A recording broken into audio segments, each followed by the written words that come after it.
Hello, everybody, and welcome to the Alien versus Predator Galaxy podcast.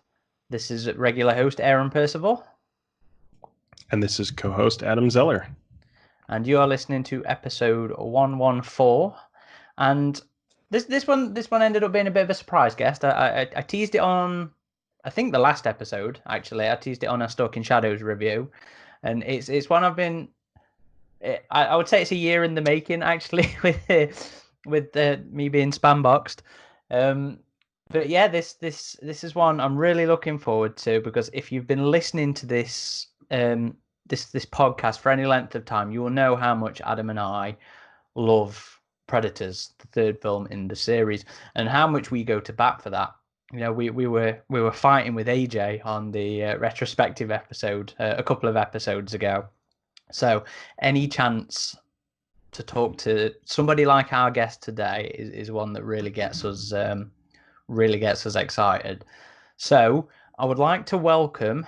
You know what? I should have checked this with you before, because I know you were laughing at this on the episode we did with Nimrod. I'd like to welcome Alex Litvak to the show. Did I say that right? Well done. Yes. Yes, you did. Brilliant. And thanks for joining us.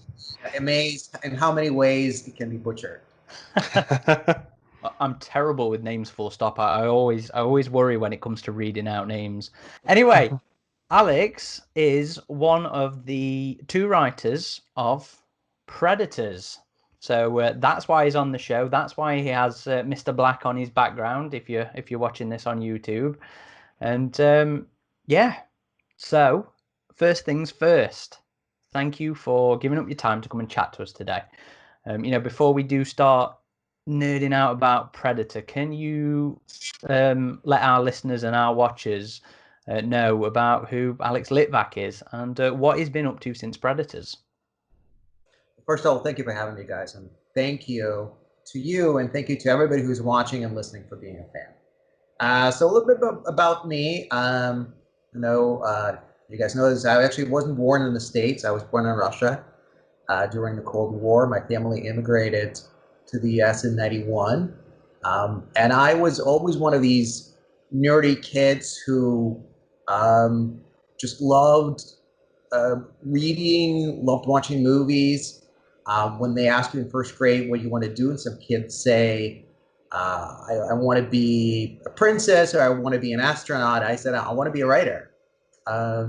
Just like loved fairy tales and wanted to write fairy tales for kids. And that kind of evolved into a lot of creative writing when I was 10, and very foolish attempt to write a novel when I was 16, which I never finished, and very bad poetry, very typical, atypical, because it's all Russia and Soviet Union, but typical in that I was a classic nerd and just really wanted to love movies and do movies and tell stories. So when my family came to the United States, I was already done with high school, and I really wanted to get into film. So I went to USC Film School, which was a bit of a culture shock. Like my first year in the States wound up being my first year in college. Went there for production, took a lot of writing classes, which is really another way of saying that I wanted to write and direct. And of course, I wanted to hold up that golden statuette and say, well, this is heavy, and thank you, Mom, and my agent, and all that stuff. And when I graduated, it's another sort of fork in the road. Which way do you go? Do you try to get a job in the video store, write the Great American Screenplay, or do you get a real job? And my parents were not happy about my choices in life. We did not come to this country, so you'll be unemployed for the rest of your life. So one of my internships led to a job working for Randy Harlan back in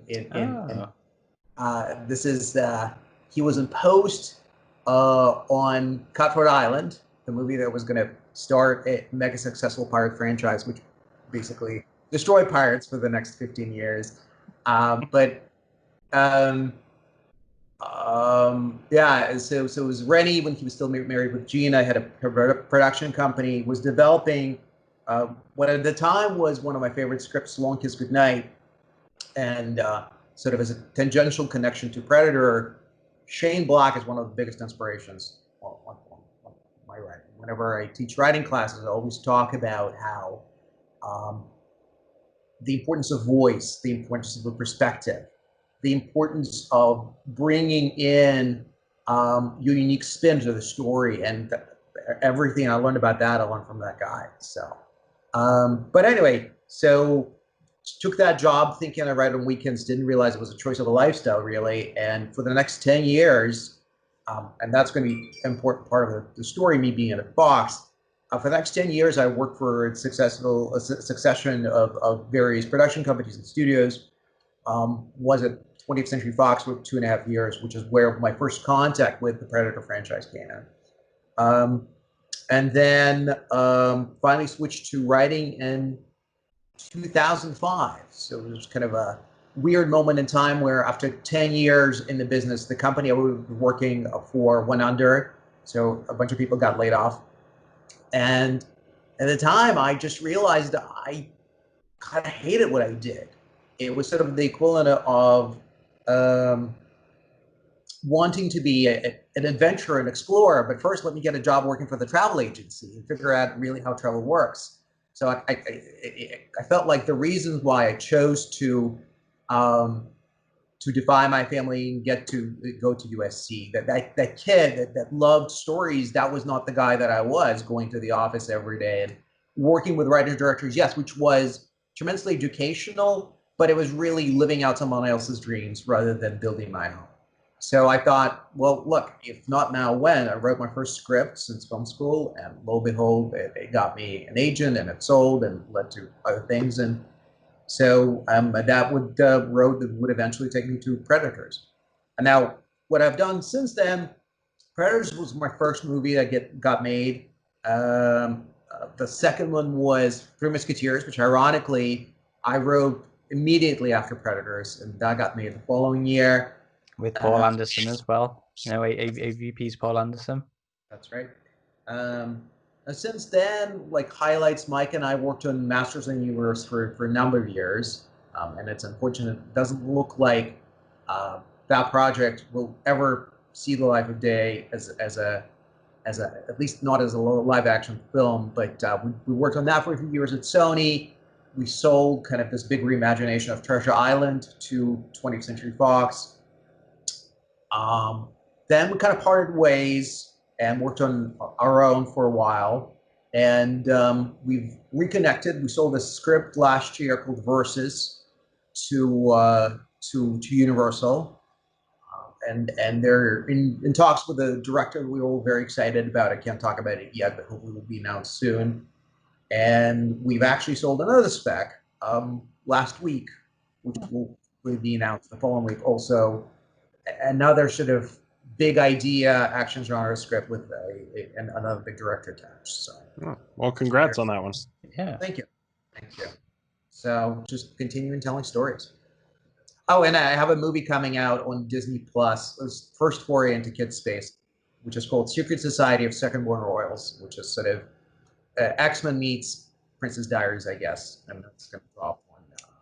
Interesting combination. No, it's sort of like like I said, I predominantly work in the action thrill sci-fi space, but whenever family movies are well done, I really enjoy them. And now I'm married, I have a kid, so I felt like, you know, it's time for me to do something. Do something for him. So Yeah. so. Well, one of our traditions on the podcast is to ask our guests about the first time they ever experienced the franchise we're talking about. And, you know, it's especially more exciting when it's people like yourself who have had a hand in shaping and steering that franchise. Do you remember your first run in with the Predator? Was it through the films, or did you have a more roundabout way into the series through comics or games or figures? I think was Adam's way in. So not to age myself, but certainly video games did not exist when I watched Predator first time. Actually, so it was still in Russia. Don't know what year it was, but it was still the Soviet Union and still the Cold War, but kind of the early stages of the fall. So American movies, by and large, were banned. Here and there, few snuck into the theaters, and I remember there was one theater that showed like Charlie Chaplin, westerns, and whatnot, and I would go to that all the time. But when you talk about like Star Wars, The Godfather, Raiders, all that stuff was never in theaters. So um, the way the drug culture works here, where it's like if you know there are eight people, that's how it was with movies, where everything was smuggled on video cassettes, um, with like fifth, sixth generation dubs, so very very low quality. Um, um, there's usually a voice talking over, translating the lines, so it's not like high quality dubbing. There's actually a guy who did the majority of the movies, and he talked like this to disguise his voice, uh, and he was the kind of like cultural Robin Hood, if you will. Um, and so, despite all the incredibly shitty qualities, it was just completely groundbreaking.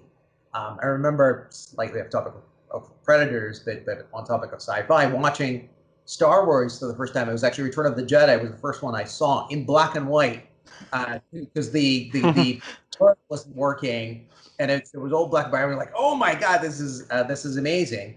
Um, and Predator was actually, um, when they eased the regulations, a bunch of kind of video parlors popped up where basically you go and you pay $5 at the door and you sit there and watch a movie, like small screen and chairs, and it's just basically like a way for these guys to have more customers and to essentially, it's all pirated, it's all illegal, but that was the only way to watch movies. So that's how I watched Predator for the first time.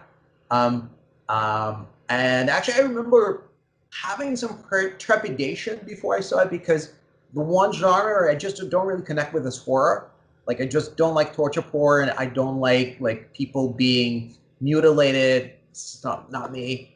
So I'm like, well, but it's Schwarzenegger. I like Schwarzenegger, so I'll go see it. And I remember walking out. I was like, that was pretty great. That was pretty awesome. Um, I can say that was the movie that I was blown away by, but I remember being very pleasantly surprised by it. And obviously, it stays with you over the years. And I've rewatched it a number of times since. And just the more you watch it, the more you appreciate what was done there. Where something that could have been so genre, so B, ends up being A plus. I think that is quite possibly the best intro story we've heard. Yeah, that is quite the unique introduction to the series. But of course, we can't not ask you about your favorite of the films, and also your favorite Predator design itself. I'm gonna stick with a classic. Oh yeah, unsurprising. A lot of people go for that one. Yeah, no, look, we can debate the merits or demerits of other movies, as we were talking about Predator 2 before the podcast started. But look, their original is it's a masterpiece, like I said. And you watch it now. I watched it, I think maybe like 3-4 years ago with my wife, because she's never seen it. So I said, well, that's a requirement before we watch my movie. We've got to watch this one. And she is not an action fan. She's not a horror fan, but she really enjoyed it. And again, just the machismo poetry, the muscular quality of filmmaking. It just, yeah, it was good then. It's good now. Now it's like I actually feel like possibly better, just because it's like a fine bottle of wine that you open and it's matured so well with age. Here you go. There have been so many movies since that tried to do what this movie did, and nobody has gotten there. And I'll even say, look, we had the ambition to match Predator and do better. I don't think we did, but we hopefully come somewhat close, but nobody has. And that's why it's this monument to what you can do with a generic story if you truly get creative. Well, I definitely think the third film, what you and Rodriguez and Antal and Troublemaker Studios did, definitely emulated that feel of the original film more than any of the other sequels. Well, we had the benefit and the curse a little bit of being massive fans of the original. And so, unlike Predator 2, where it's like, okay, that was a hit, but it has not achieved an iconic status yet. Now it is quite a long time has passed. Now you know what this is, what the fans are expecting, and you just don't want to fuck it up. You're not just making like here's a cool sci-fi action movie. This is a Predator movie. And we all felt that the franchise has gone off course. So how do we bring it back to what we think is the right course, but also rather than just delivering what you already expect, of course. And again, that's my problem with Predator 2. It doesn't build. It's just sort of like more of the same. How do we try to give the fans both what they deserve, but also what they don't expect? And open new chapters, new doors. And at one point, we were really hoping to blow the doors wide open. So, yeah. Well, what about the design, though, in terms of the actual Predator creature? Is that classic as well, or is there any of the others that Yeah. Classic. Okay. Well, I know there is a lot of debates about different designs. I've just, to me, I've always cared more about the story and the characters and the world. Yeah. Like, we've had some input, obviously, in terms of how we conceived the upgrades, but we never really, we were more interested in the characters and the worlds and the situations that these guys are going to find themselves in. Well, the classic Predator design did make a return in the third film. Was that something that was kind of your idea, or did that kind of come from somewhere else? That was always going to be. I mean, you can't not make a Predator film without having the original Predator and being close to the original design. At least that's how it felt. So, I think it was always a given. And the Predator franchise has never really enjoyed the same amount of expanded universe material as the Alien series. So a lot of the entries that tend to delve into the lore become quite popular. Predator shares a degree of similarity with one of the more revered comic series, which is Predator Bad Blood. So we were curious as to how knowledgeable you were in regards to the Predator expanded universe and whether that played into your writing on the film, if there was any inspiration from the comics or anything like that. Zero. I actually didn't know it existed until I listened to your podcast with Nimrod and you guys mentioned it. Okay. Fair enough. Well, I suppose for your sort of edification, it's mainly that conflict between predators, conflicting ideologies kind of thing. Mostly more in that, in that fight, I guess, than anything. But like you've already mentioned, this Predators was your first writing credit, and coming out of the gates with a sequel to an iconic piece of the cinema landscape is huge. So how did you come to be involved with Predators? How was that the one? Okay, so now here comes a very long story. I apologize in advance. It's going to be like multiple seasons of a TV. So my first contact with the Predator was actually, I mentioned to you guys I worked at Fox. So it was like 96 through 98. And Predators was one of the projects I got put on as an exec. And at the time, all we had was the Rodriguez script, which you guys have read. And I was like, how do we restart this? How do we get something? So I pitched two ideas to my bosses. The first one was, hey, why don't we do Alien versus Predator? So there was, I think, a script by Peter Briggs floating around, which was Alien vs. Predator. And I was just like, look, guys, this is going to be a massive event for the... I remember pitching the teaser. I was like, on one side of the screen is the alien head. On the other side of the screen is the Predator head. And they slowly turn toward one another.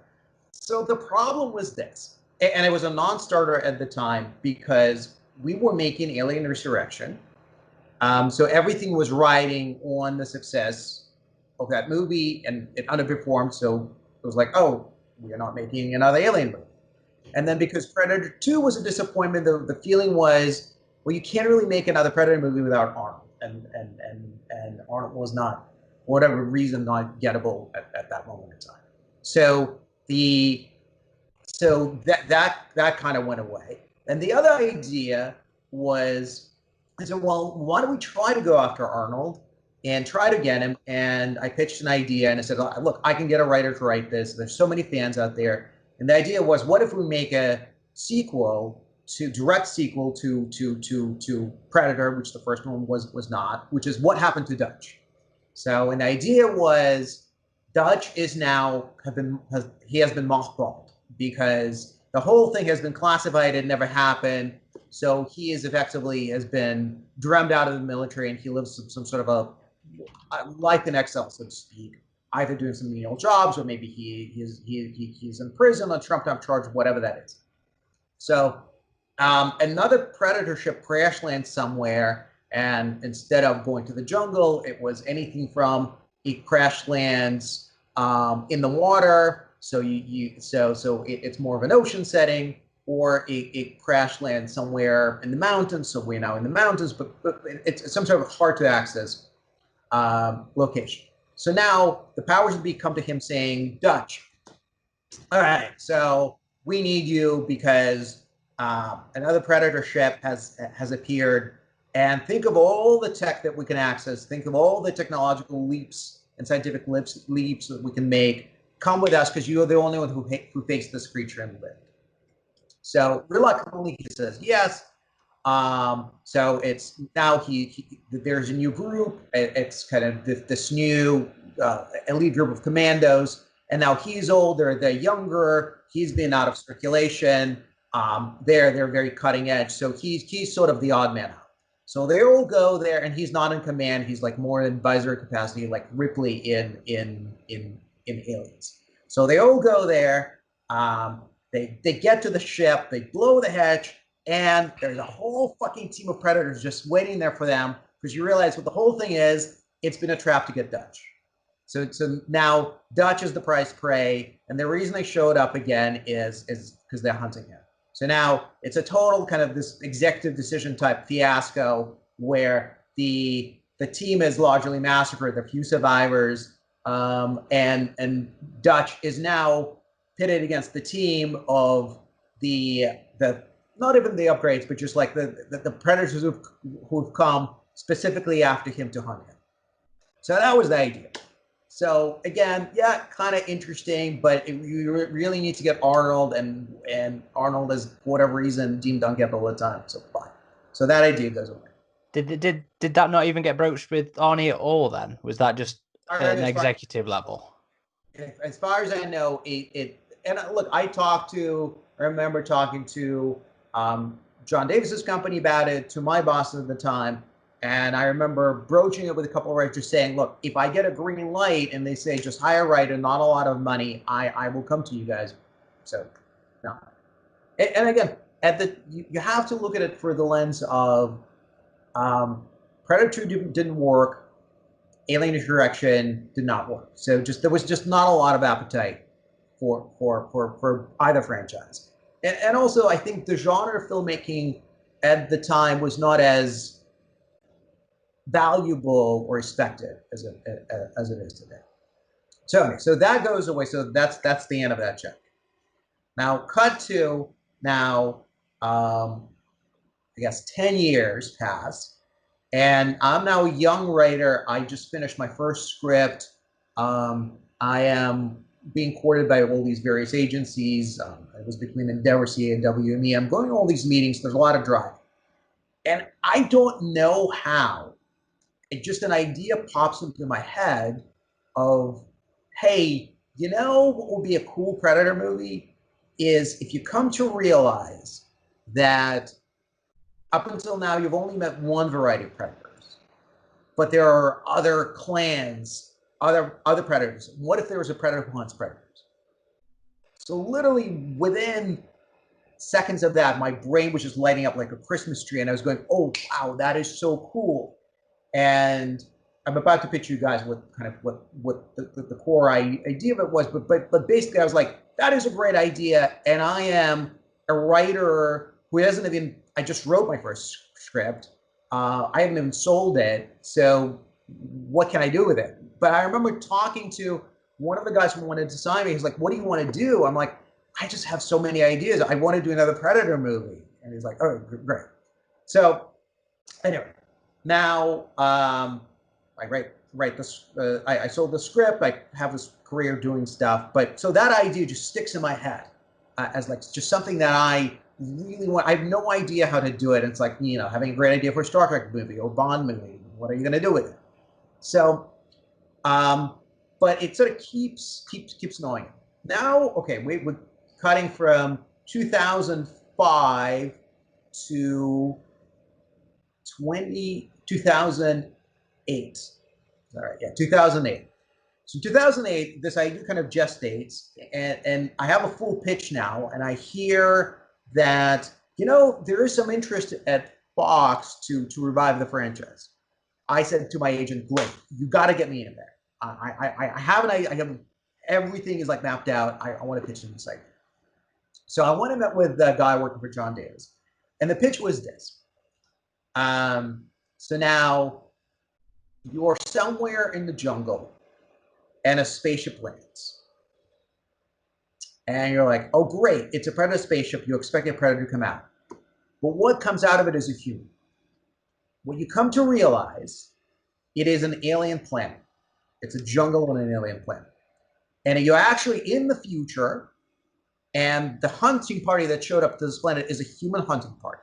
So we've expanded across the stars, and now in this movie, we are going to be the hunters. And the reason why we've come to this planet, and it's a group of like sportsmen and playboys and whatnot, the reason why we've come to this planet is because the star of the planet is about to go nova. So all the life on this planet is about to be extinct in, say, 24 hours.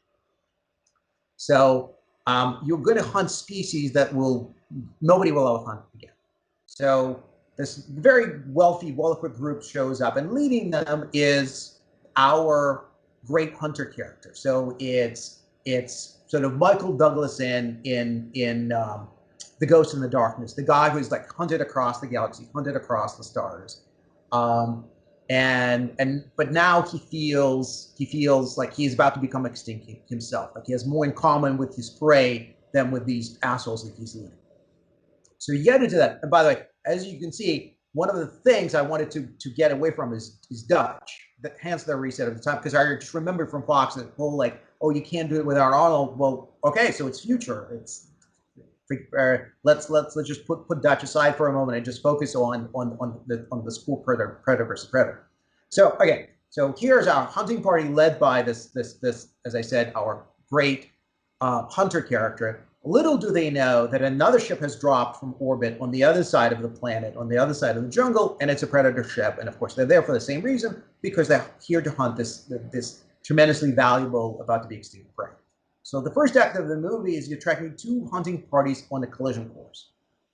And then, boom, they collide, awesome fight, and that's when a third ship drops from orbit. And that's when you realize the big idea, the big twist of the movie, it's not the predators, it's super predators. It's somebody higher up on the chain. It is a clan that has no honor, a clan that is more technologically advanced. If the original predators are more traditional, so they hunt with certain weapons, they have a certain etiquette. It's guys who have upgraded themselves up to the yin yang. It's the guys who have falcons, their version of bloodhounds, and they're not here to hunt the predator, the animals that are about to be extinct. They're here to hunt the predators. So now this party mops to the floor with both the human hunters and the original predators, and it's down to one predator and our hero. And they're stranded on this planet as the clock is ticking. The sun is about to go nova, and their only way out is to work together, team up, beat the much superior enemy at their own game, and hijack their spaceship to get away. So that in a nutshell is that. So I go and pitch that.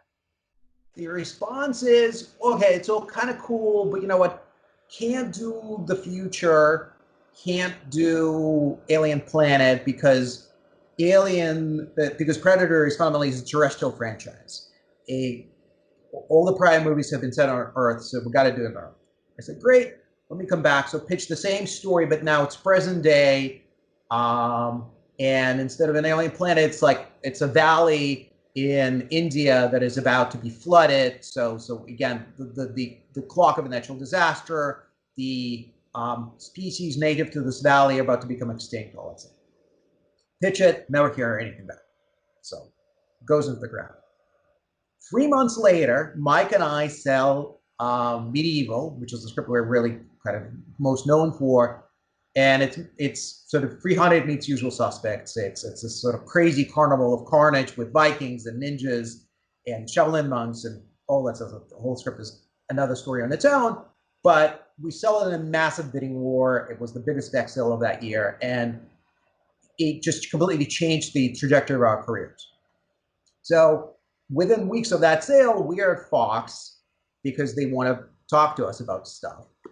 And very quickly in that meeting comes up Predators. So we're like, yeah, fuck yeah. And so I'm like, look,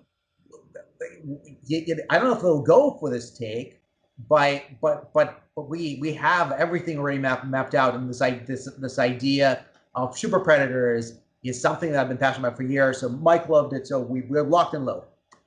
So we go and meet with Robert. And the interesting thing about the project, which you guys might know about, is there was no script because the project came about because Alex Young, who was the head of the division at the time, realized we have a Robert Rodriguez script.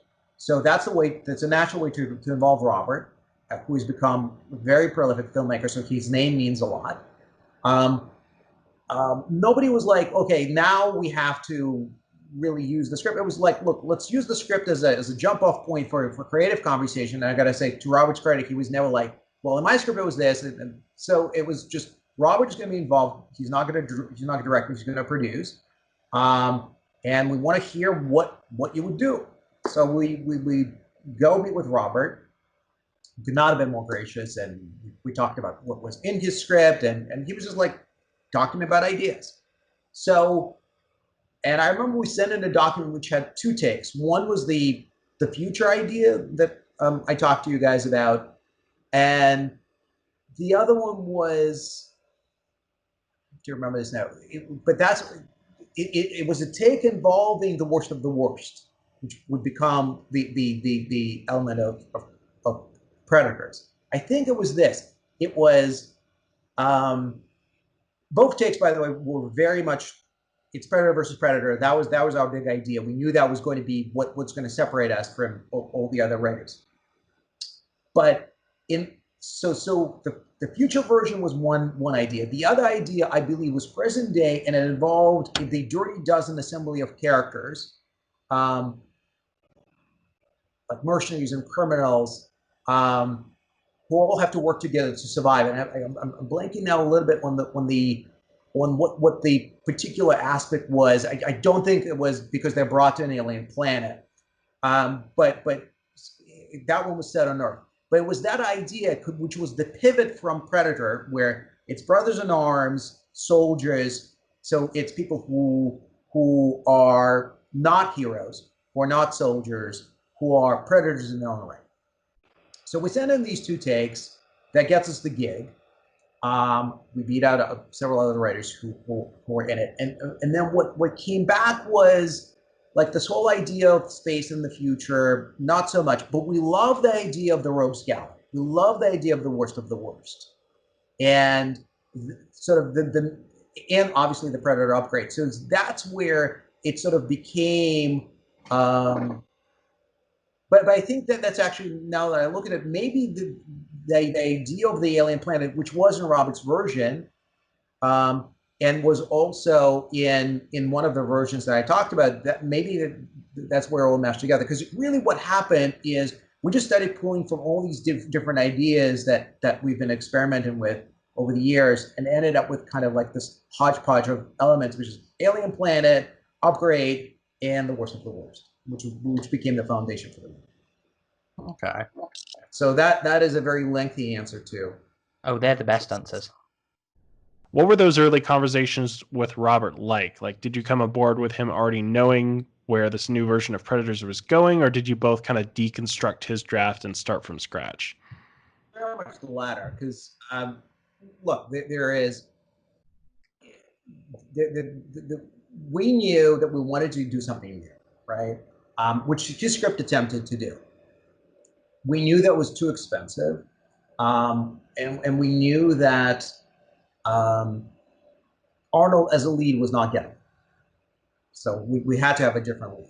But yeah, all the conversations were, like, I don't think there was any point where he was like, well, that wasn't my script, and therefore it needs to be in the movie. We liked the image of a crucified predator, which is, I think, the only kind of direct link between the two was we just liked that image, so we put it in the movie. And I guess the idea of the alien planet was, as I said, it was in my very first original idea, and it was in his, and then we sort of played with what the alien planet was. But beyond that, it was just really, look, A, we're making the movie, so we got to figure this out quickly.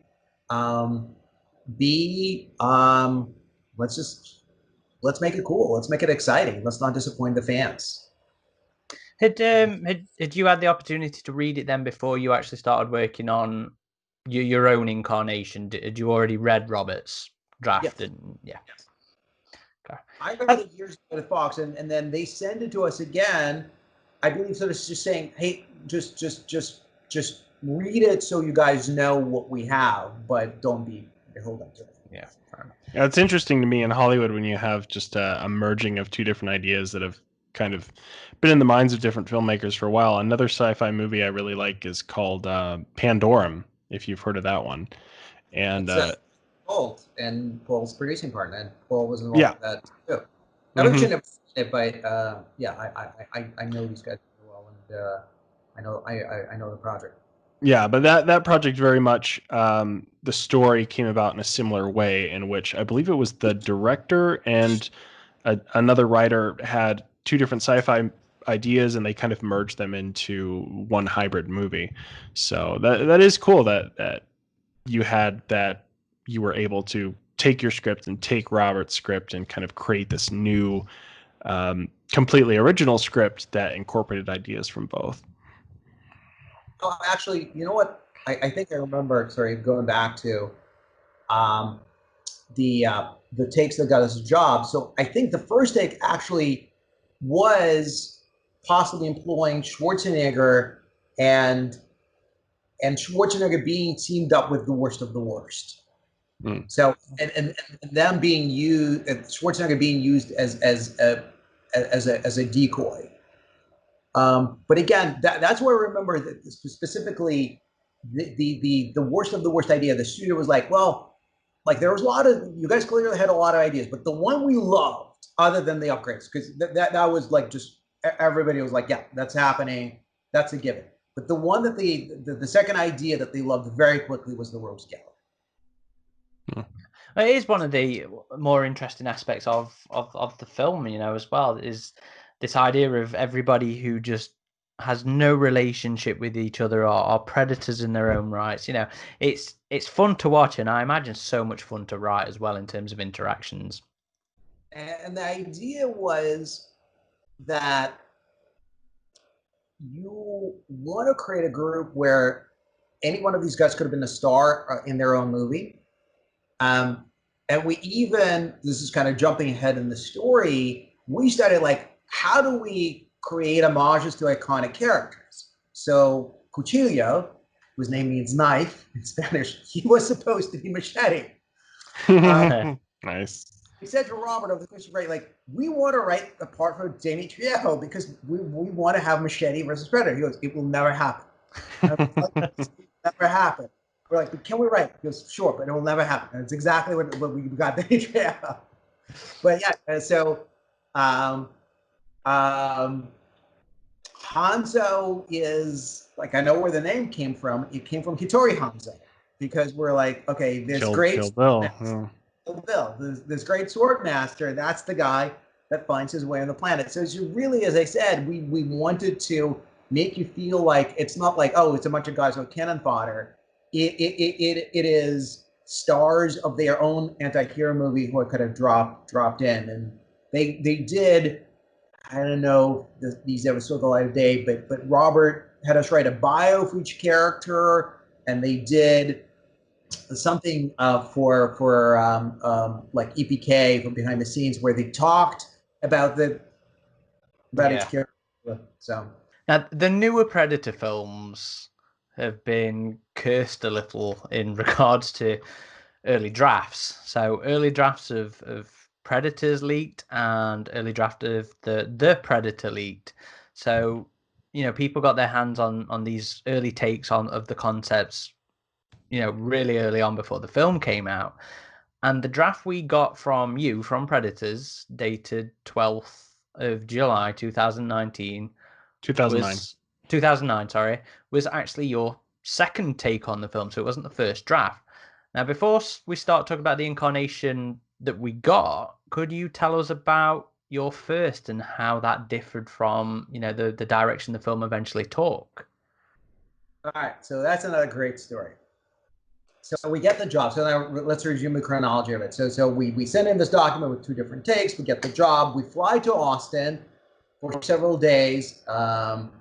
It was Mike, myself, and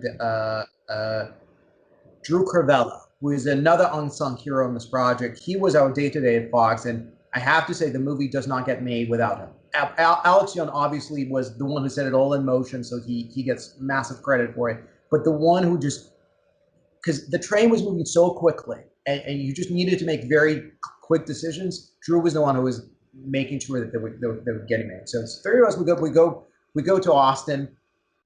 By the way, funny aside story. There's a point where movie almost doesn't happen because we could have gotten shot. We were staying in this apartment complex, where they gave us an apartment, and we forgot the number. So we spent all day in meetings with Robert. We go back to the apartment late. None of us remember what the apartment was, so we just kind of. Man. So we go around looking for the mat, for a key into the mat. We find it. We open one door. There's a dude with a shotgun who was. The fuck are you doing? Wrong apartment. Yeah. Oh, so yeah, that happened. All right, so we have a series of conversations, which is kind of like mapping out what the movie is going to be. Then we go off and write, and basically we have a hard deadline. Script needs to be in by a certain date. We send in our Act 1, which is fairly close to what you guys see. There was just more characters. We went for 10 Little Indians, so it was 10. Actually, one of the guys was like a ISIS type guy. There was a guy who was a tracker, a South African mercenary tracker, and I forget who another guy was. But so we start with more. So we send in those pages in Fox. They're great, fantastic. Keep going. So now this is where the story takes a completely radical turn from what you guys see. The story that becomes that our guys are captured in at the end of Act 1, actually, page 35. And they're thrown into some gladiatorial combat where predators have them fight other species that have been brought to this planet. So that's very similar to Roberts then. Yeah, so that idea was there. But then very quickly we escape. Escape by breaking out and breaking out one of the original predators that is imprisoned there. So the rest of the story is we are running to a predator ship across a variety of terrain. So it wasn't just jungle. At one point it was desert. At one point we go through a mountain. There's a big action sequence in a cave. But we're being chased by super predators, by the upgrades, and this is where you have the Falcons and the Bloodhounds employed in a much bigger capacity. There was all sort of like super predator tech that you haven't seen before. I remember there was a thing, and that stayed in the movie for a while beyond the first draft, where they're tracking our guys based on the ripples on the water. There was a thing where our guys jostle some plant and they reconstruct based on like them passing through the cloud of pollen where they see the imprint that they left. There's just a lot of really cool futuristic tech stuff. So, series of running fights. We ultimately get to the Predator ship, and over the course of it, the Royce character, the character who become Royce, forges a relationship with the woman in the crew.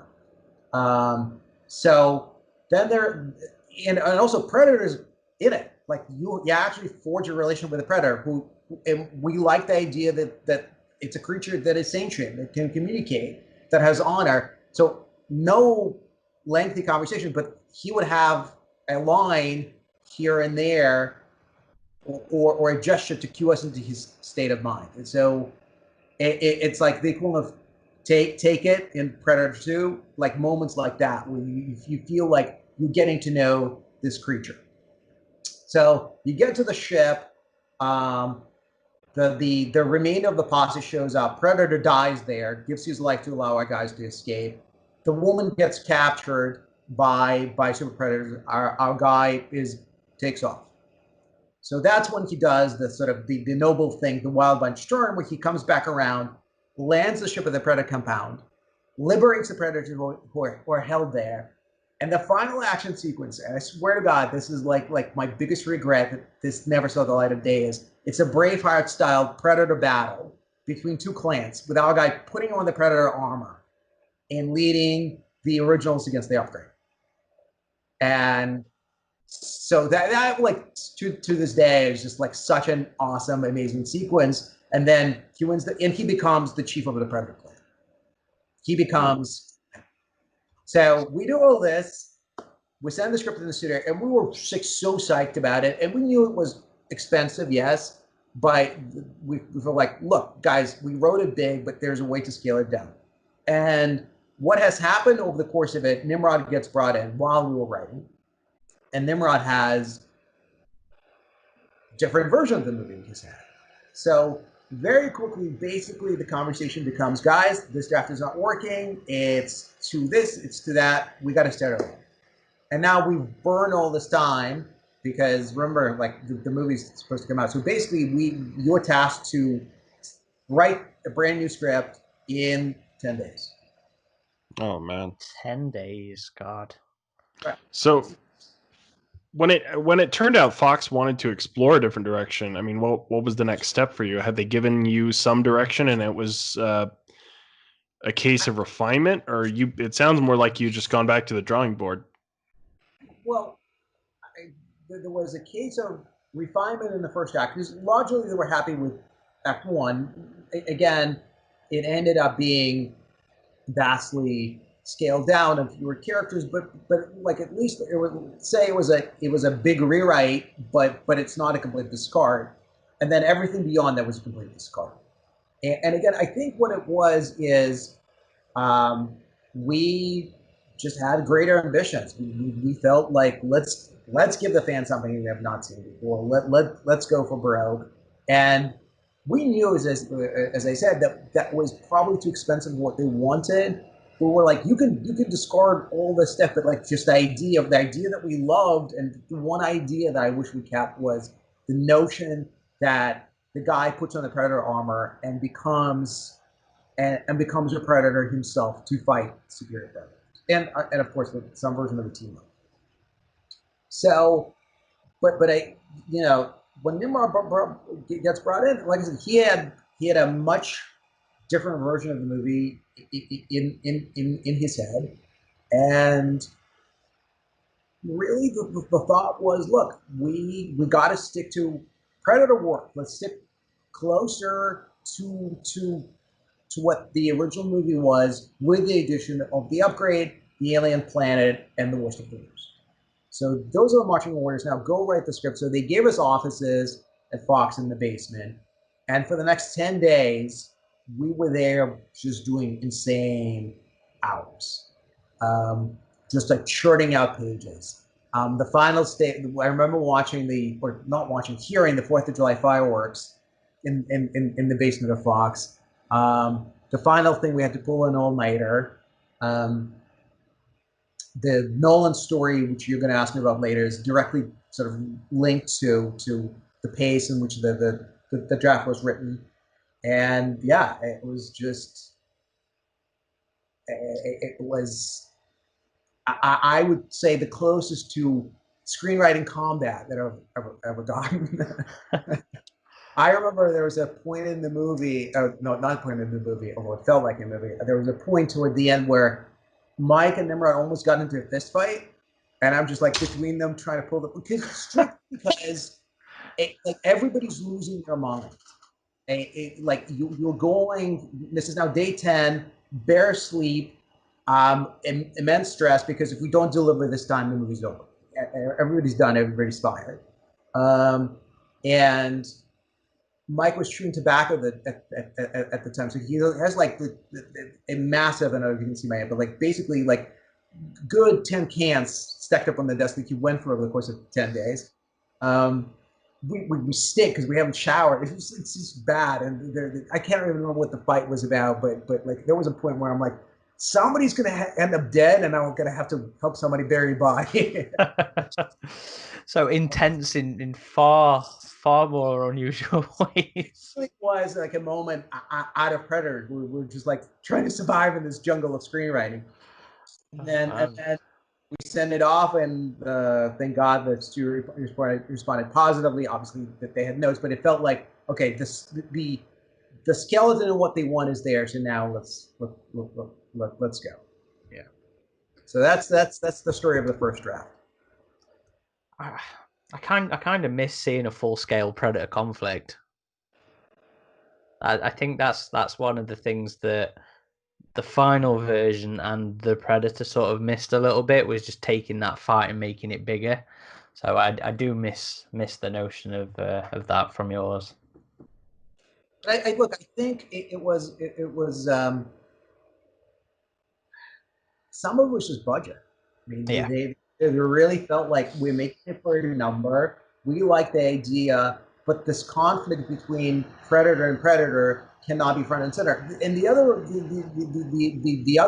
problem that people have with it, which again is neither right nor wrong, is it's two aliens fighting one another. Fundamentally, we don't really care. It needs to be about humans in jeopardy. So, which is why the Predator versus Predator is still obviously in the movie, but it's more in the background and in the foreground. We really were trying to, as you saw with the first version that I was talking to you guys about, we really tried to move it to the foreground of the story. So on the topic of the Predators, then, one of the controversial aspects of the early draft that leaked was how the super predators would genetically manipulate themselves, which in that draft resulted in things like changing their blood to be black. The genetic manipulation angle would ultimately not make it into the final film, with the only real allusion to that being I think it was Nolan's line about the difference between dogs and wolves. So we were curious as to where this was actually dropped. Was it something that actually made it into the shooting draft and was removed in the edit, or was that something that you and Mike dropped while you were working on the various drafts and refining? Well, look, it was always a part of it, because the idea of like, okay, they're bigger, better killers. Why? Well, because and like why are they hunting people, just for sport or to make themselves a better killer? So that idea early on we very much championed, and I know that idea survived for a variety of drafts, and I think it eventually got removed because there was no manifestation of it. It's not like you saw those guys injecting themselves with anything or become bigger and better. So at some point, it just ended up being dropped. I'm not sure when. But yeah, for us, the idea of an upgrade based on the genetics of the prey. That was one of the big ideas going in. Okay. Yeah, as a viewer, my interpretation watching the movie was always just like they were another breed or subspecies, like Neanderthal predators, maybe something like that. It is kind of interesting that the next film, The Predator, did end up going with that idea, the whole genetic manipulation angle. To us, we never thought it was like subspecies. We just thought it was different clans, like ninja and samurai. So you have a more of a traditionalist mentality, more warrior-like mentality with the original clan, and more, say, practical or more anything goes mentality with the upgrades, which is like, look, it's all about power. It's all about making yourself more lethal, stronger, bigger, faster, etc. It's like steroids, effectively. Like athletes compete like fair and square, and athletes compete like I'm just gonna dope myself to no end. That's what the other predators are. And what we wanted to bake into the franchise, and again, that was another idea that was at the fulcrum of what we wanted it to be, was the idea other clans out there, and there's a civil war somewhere in the background, which our guys could become enmeshed in. But would it have been specifically like, you know, classic as a traditionalist and the super predators as the tinkerers? Would it have been those just specific ones, or would it have pulled in like other groups together in terms of the Civil War thing, you know, like Predator 2's clan and stuff like that? Too, but in like I said, there were many conversations about how to build on it. Yeah, the whole thing was like you start with 2, but in success, who's to say that there aren't 5 or 7? Okay. You know, it's like it's like there are all these different tribes, and again, that's where I still wish, as a fan, we explored that, because the Predator universe is so fascinating because it gives you a keyhole. The first movie, here's an alien that comes in. So it's not an alien armada, it's just one guy. And this one guy doesn't come to conquer us, he's just here to hunt. He's just here fishing, effectively, right? So what a great keyhole way into the story. So we wanted to widen the keyhole with this one, and then to say, but really, we're just giving you now, it's a door, but beyond the door, they're like, here be dragons and wonders and monsters, like, so you really can go to places you've never thought of and see things you could never imagine.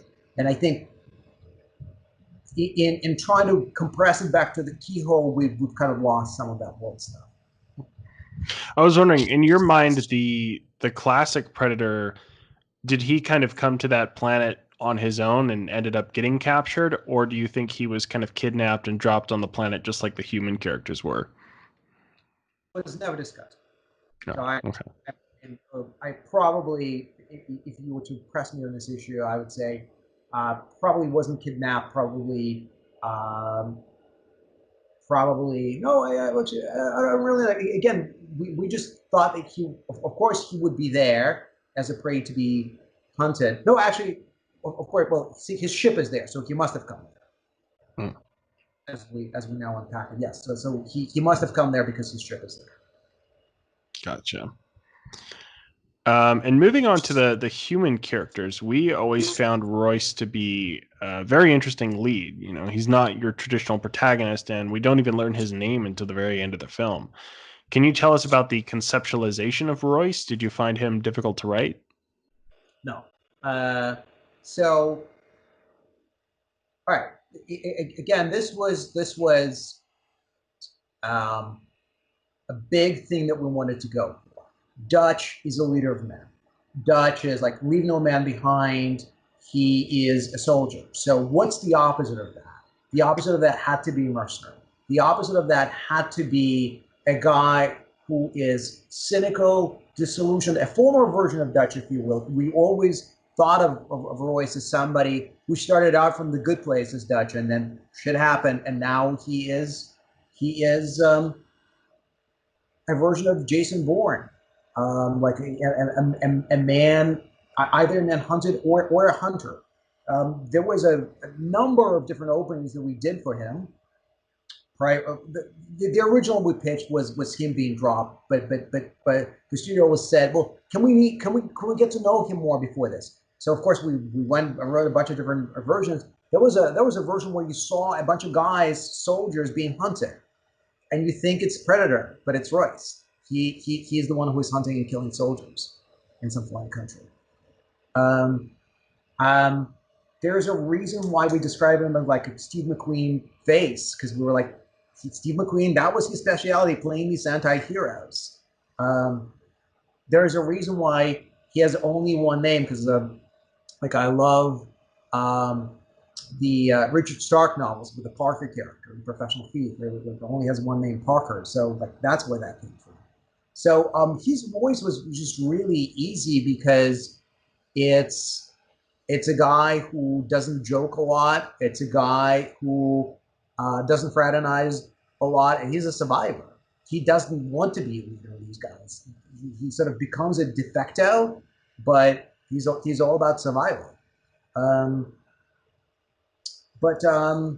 Yeah, the casting the casting of Adrian Brody, which we're going to talk about later, was surprising. But just writing that character, and I'd say that's the character that they changed the least from draft to draft. He's always this guy who desperately does not want to be a hero, does not want to lead men. He just wants to get the fuck out of here, and it's him becoming a leader and becoming a savior despite himself. It very nearly goes. It very nearly doesn't come back, does it? Was there ever any temptation to just go all the way, or was it just always planned that he would have that arc? He would. Oh come on, guys! We know like he has to come back, because the what works about these stories is fundamentally, that deep down there is a shred of humanity and a shred of goodness in here, and like that Han Solo is going to come back to help Luke. That in Wild Bunch, these guys are going to turn around. Magnificent Seven, they're going to turn around. It's just making this moment so satisfying where you're like, finally, you've become the guy that I've always thought you could be. So there was never a version like, oh, he flies off and like, fuck. Fair enough.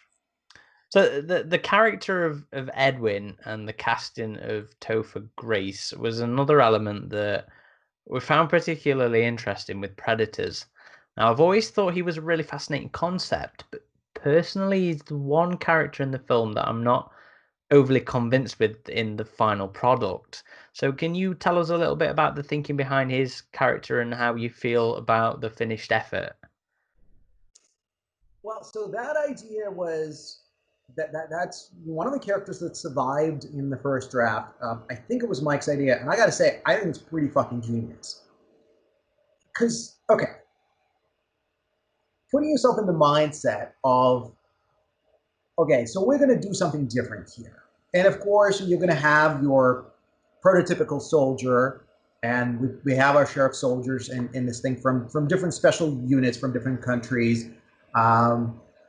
We obviously we had to have the Russian guy, and Oleg Tatar became friends of this, but he was like, finally a Russian guy who's not a monster, who's a hero. And then okay, there's some criminals also, of course, because those guys would be part of this too. But like, how can we give, again, in the spirit of how can we give fans what something that feels fresh? Who is the biggest predator on Earth, and arguably not in the combat setting, which is expected, not in the streets, which is, okay, fine, that you got your criminals, but you have your criminals in Predator 2. What's a new spin? And I gotta say, whether or not some people like it or some people hate it, it's a pretty interesting idea that Hannibal Lecter also finds his way onto this planet. So in the only major difference was in the first draft, he was like, you knew from the get-go what he was and who he was. And we sort of used Steve Buscemi from Con Air as a prototype, as like, the guy who is a mass murderer, and he's got his like they're dropped in and they all have their weapons, and his weapons are like these knives and scalpels and just really creepy dude. Now, over the course of it shifted to, hey, let's play him as somebody who is going to be dangerous coming not only from the outside but from within the group, which was also an element in our first draft where eventually he turns on the group, but it's a little bit more expected because he's a serial killer, so it's like, of course he's going to turn on them.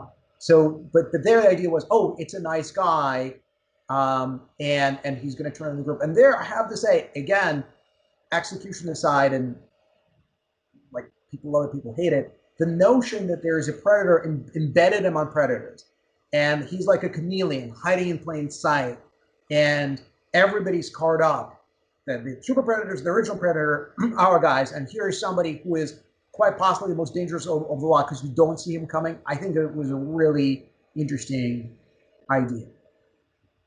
I'd never argue with the concept of it. Like I said, I find him fascinating, just purely as a concept for what you're saying.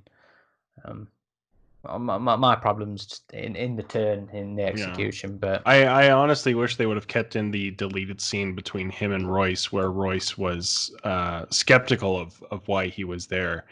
And I think that kind of made us a little bit more uneasy about him, but also didn't give away who he really was. I don't know, because it would have still shown the turn too early. I think that particular scene. Now, I can't speak much to the execution. I'll be honest with you guys. I have not seen the movie in my movie. I haven't seen in a long time, just because you get so close to it, and again, I see what's not on the screen. I see what we were trying to do and what didn't find its way there, which is why actually it's so meaningful to hear from fans and to say, hey, I really enjoyed what you did. But yeah, I mean, look, I hear you. Everything could have been done better. What I will defend is I think the ideal of a character like Edwin is a really cool idea, and I'm glad that it's something that we came up with early, and that actually, unlike all the other stuff, managed to survive various changes and iterations. Yeah, that's fair. So you've already talked in some degree, about this next question, and that is that naturally when any Predator-related film starts to come out, everybody is always curious as to whether or not Arnie and Dutch are going to be involved. It sounds like Fox was always very keen to make sure Arnie was involved. Also, sort of a failing they have with Ripley in the Alien films, and the fans are always the first question. So we know he was approached regarding Predators. Robert talked about it. Nimrod talked about it, and we saw an alternative ending in your league's second draft. But how far did that go in terms of you and the writing? Were there any other versions of Dutch throughout the writing of Predators?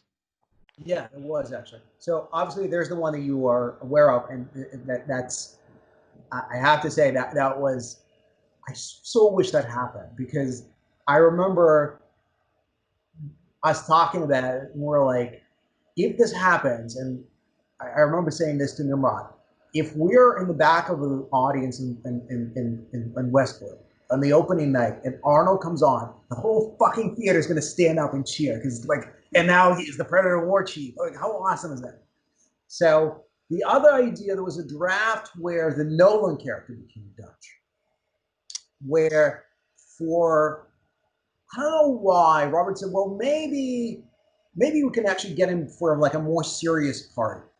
And why not have him be the Nolan character? So there, the notion was that Dutch has been brought here and he's been surviving here and he's kind of lost it. So he still has the darkness of the Nolan character, but it's Dutch. I don't think it was ever. So it was explored. I don't think it was ever serious, and I don't think anybody wanted to see Dutch as this dark anti-hero. So it was just one draft and never really took off from there. Okay.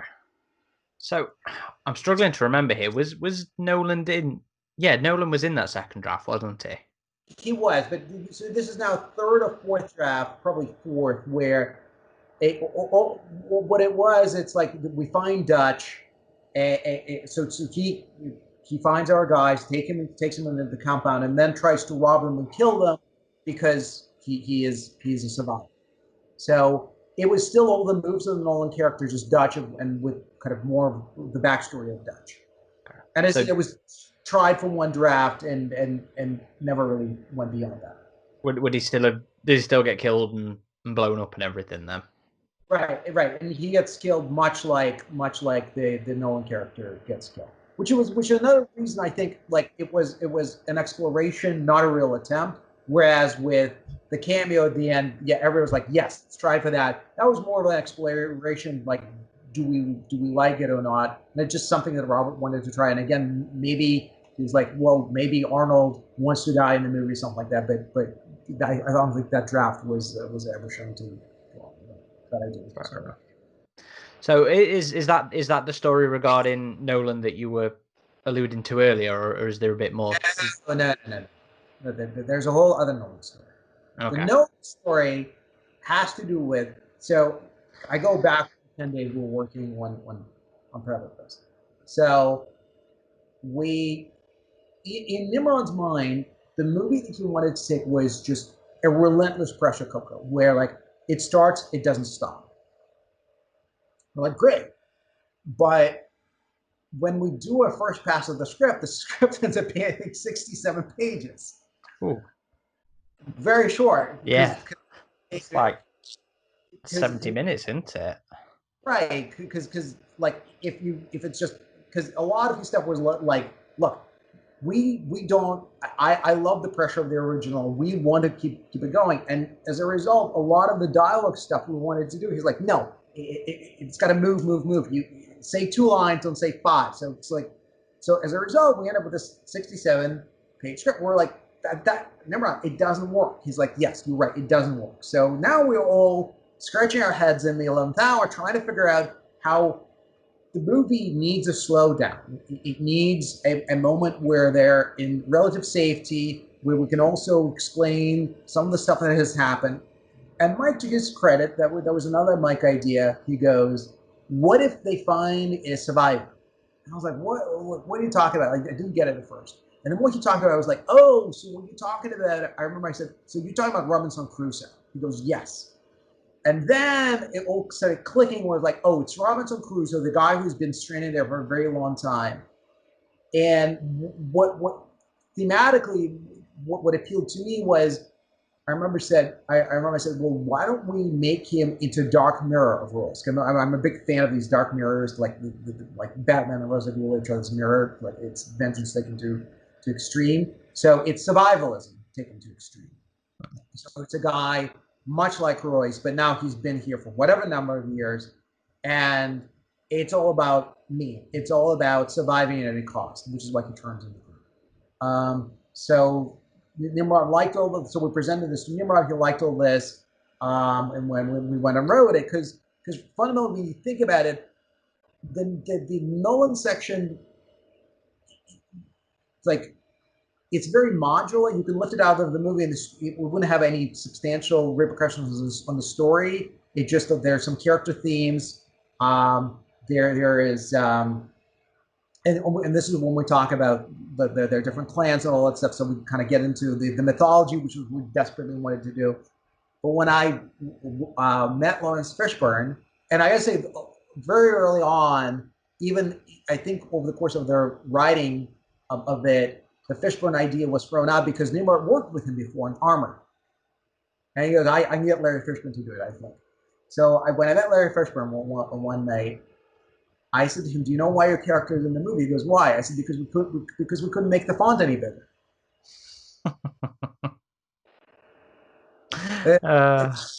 Because we with like the biggest we could make the font, it was 67 pages, and we're like, we need to add pages to it. As you remember, that second draft is still pretty short for a feature. Mm-hmm. So just like we need to drop in a section where like it beefs it up more. So that's why Nolan is in the movie. Oh, that's funny. And when it comes to later series entries, there tends to be a lot of discussion around homages and Easter eggs. Now, it's an interesting one for Predators, as sometimes people accuse it of being a remake or a retread of the original, which is something, Aaron, both you and I disagree with. We feel the film is very much, it has its own identity. Alien versus Predator Requiem is another film that tends to get that criticism levied at it. And when we spoke to Liam O'Donnell, who was involved with that film, about it, he talked about how it came from a place of insecurity regarding the film they were making. I was curious as to how you feel about homages in franchise films, and how fair of a criticism do you think it is when it comes to Predators? I think it's both a fair criticism and an unfair one. Look, the reason why I told you guys all these different versions that I've explored before prior to being hired to write this, and then the version that Mike and I explored together and was the first draft. Like, you have to understand something. I'm taking a step back from the Predators for 1 second. There's a script that you want to write, the script that they let you write, and the movie that you see. And it is it is in the current climate virtually impossible to do something truly original. Partially because every story has been told, partially because, look, studios don't want to take chances. Movies are an investment, and unless you're Chris Nolan, who I think is the only Chris Nolan and Tarantino, two filmmakers who are making truly original stories, fundamentally, you don't want to reinvent the wheel. You want to put a fresh tire in it. So, in the minds of the studio, what we were going for, and again, I'm going to adopt their side for a second as a former executive. I get it. It's writing like Predator: Civil War. It's more expensive. You venture into new territory. You know people love their original, so if you closer to their original, then there's a greater chance that the fans will respond. If you go too far out, there's a chance of people go, "What the fuck was that?" So it's not. It's a dance, and there are reasons why these choices are being made. Do I wish we kept some of the ideas that pushed it further into new territory? As I said, the ambition for us, for Mike and I, was to do Aliens. Like we talked about it endlessly, how it honors everything that's great about the original, but elevates to the next level. That's what we're shooting for. I don't think we got there. So do I wish some of the ideas that were truly original and unique survived? Absolutely. Do I understand why they didn't survive? Yeah. And so I feel like that's why I said it's a fair and unfair criticism, because at the end of the day, the feeling was you want to be not an homage, but not a repeat, but you want there's a formula that's working with a Predator movie. So let's stick with that formula, but also update it with new stuff. And I think people tend to overlook, and again, I understand the place they're coming from, but I think they tend to overlook these other ideas, such as, oh, it's an alien planet. Oh, it's actually not the Band of Brothers, but a group of outsiders and killers who are forced to work together. The notion that there is a predator, the old predators, but then there's a predator within their group who's going to turn on them. The notion of the upgrades, which and Predator versus Predator, which I totally understand, kind of gets shoved into the background. But these are big ideas here that whether or not they get the play and the attention they deserve, that's up to the fans. But I do feel like there is enough in it to say, well, we didn't just rip off the original and just basically remade it with different casts. I think there's enough in it to stand on its own. Yeah, and to reiterate, Aaron, you and I, we both love the movie. We don't consider it to be a ripoff. I mean, there are similar beats for sure, especially with, I think the music sounds very Alan Silvestri in the score. And some of the characters, like Hanzo facing Falconer, is pretty evocative of Billy facing the Predator in the original. But at the same time, those core concepts of these are people who don't know each other, this is an alien planet, you have warring Predator factions, really gives the film its own identity in my book. Yeah, and look, as we knew Predator and still do beat by beat. So of course there had to be a moment where somebody turns around and faces them. And we talk about the Billy moment, but you don't see the Billy moment. It's just a scream. So now we're like, okay, we're going to show you what it's going to look like. And now it's going to be this awesome Kurosawa moment. And he's going to win. I mean, he's going to lose too, but he's going to win. So it is fair to say that's what we were going for. It is the Billy moment. We were absolutely aware of it when we were writing it, but we said we're going to give it to you in a kind of different way with a different outcome. And as I said, you actually get to see it. The big gun, right? So we were like, okay, there's got to be the big machine gun in the movie, but we're like, let's give it to the Russian. And then he has this whole really nice joke about having to look this machine gun in the goal. So like, again, there I feel, because I think some of the just criticism comes from, look, it's another jungle, which is fair, and that's ultimately, that's the budget. It's like, look, it would have been more expensive to shoot anywhere else. That I get, but I feel like we purposely try to find moments that you go, oh, it's kind of like the original, but these guys found their own spin on it. I mean, the film is so structurally different to Predator, which is the thing that it's why I get a nervous twitch up here when I read somebody call it a remake. It's like it's completely different. The structure's completely different. It's just certain elements, certain moments, and that's why I hate that. Because it's your moments like you're talking about with Hanzo, where it's a moment of love and extension of the original. It's not lifting a sequence, dropping it in because that's what they expect. It comes from completely different places, and yeah, I will never ever not get my back up about that complaint when it comes to defending it.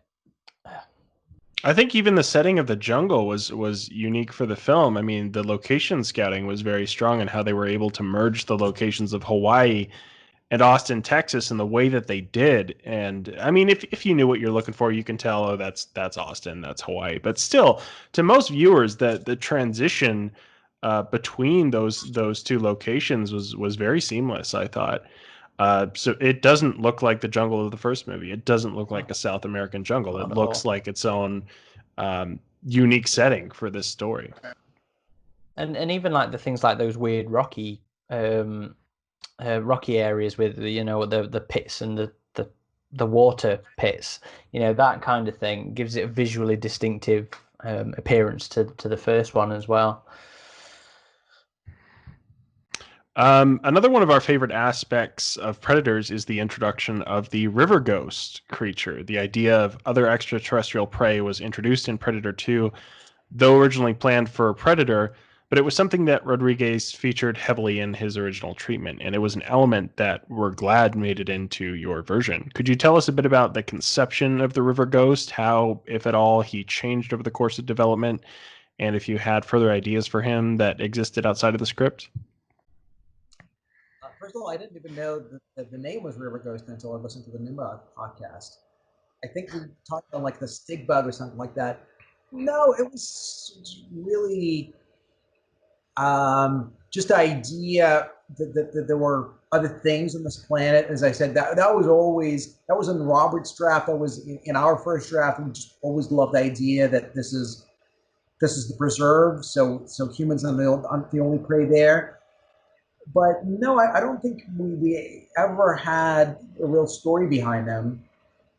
Yeah, the only alien character had much more screen time was the original Predator in the first draft. Was, as I said, from page 35 on till the end of the second act was a companion and a guide for our guys as they're being hunted, but not really with a river ghost. Okay, that came from the effects crew, by the way. That's what they named him. Yeah. Wasn't there? I can't remember. There was an idea for a shapeshifter as well, right, Aaron? Yeah, that was Robert. Not Roberts. That was Nimrod's. We talked about that with him. Oh, right. He is correct. That was his idea that he threw in about Isabel being a shapeshifter. That Mike and I were what? And he's like, just try to work. And we're like, okay, and we put it in, and that didn't really get any traction. But yeah, but it was coming from the same place of like there are other things that have been dropped here. So what if she's one of those things? Predator's also released with some expanded media of its own in the way of several Dark Horse comics, including prequel stories, an adaptation of the film itself, and then a sequel. How aware of the tie-ins were you? Very vaguely, and we're not involved at all. I think I have in my library some comic book about Royce's story, but I just found it in the comic book store and bought it. We were not involved. Yeah, they released a paperback with all the stories. Did they release individuals of those too, Aaron? Were there individual comics? Or they did singles of the prequel, which was a 4-issue run. Then they did the adaptation, which was its own extended thing, and then they did the sequel, which was a one-shot, and then they just brought them all together for a single trade. Gotcha. So, despite a pretty positive critical response and a good box office returns, and the Brody and Braga were contracted for sequels, we never saw one. So as far as we know, Isabel and Royce are still fighting for survival on that preserve. While you were working on Predators, did either you or Mike have any sort of thoughts on where you would have liked to have seen the story go? Several, and there were actually several meetings with the studio about that. But are you guys going to ask me about casting? Because that's another interesting story. Should we talk about that? Yeah, by all means. Mm-hmm. So let's talk about casting. So the big thing there is obviously it's Brody. So here's how this came about. People ask me sometimes, like, do you picture actors when you write characters? The answer is no. But so we wrote this kind of Steve McQueen type character.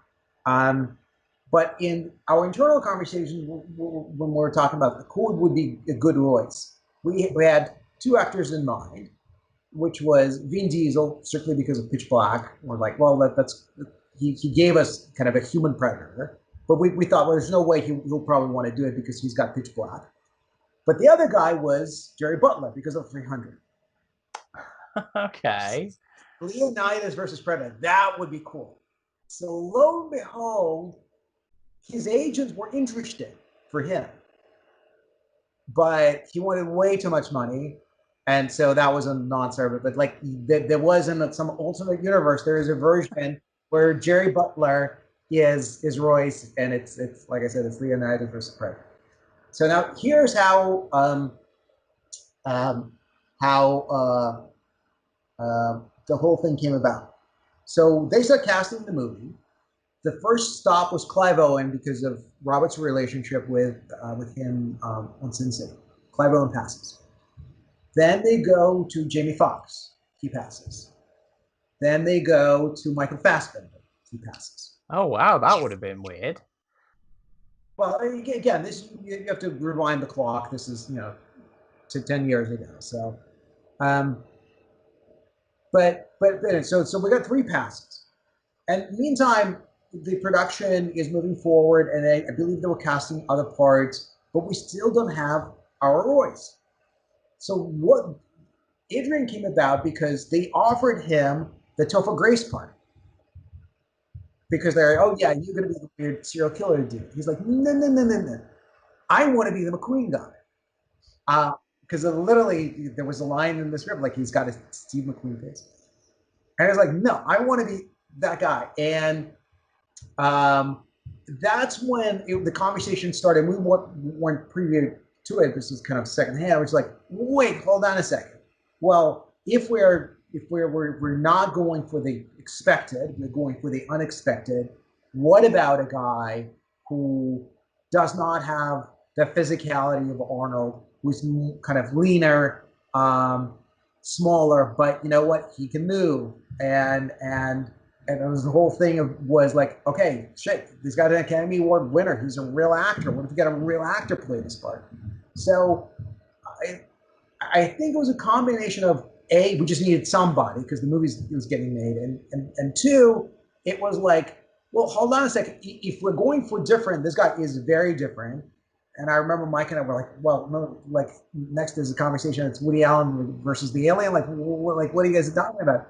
And I have to say, like watching the movie, he delivers. I mean, he got it. Like, and I have to say, like, there are things that I wish were different about the movie. I have to say, Adrian Brody is not one of them. He really, like, he got in an amazing fucking shape. He committed.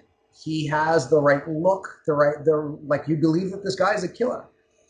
The irony is, so he gets in this amazing shape. He gets really buff, and then he was down with some stomach flu, and by the time he was at the premiere, he like lost all the muscle he put on. It was back to being oh no, like me. So yeah, but yeah, it was that's how the Adrian Brody of it all came about. So he was supposed to be Edwin.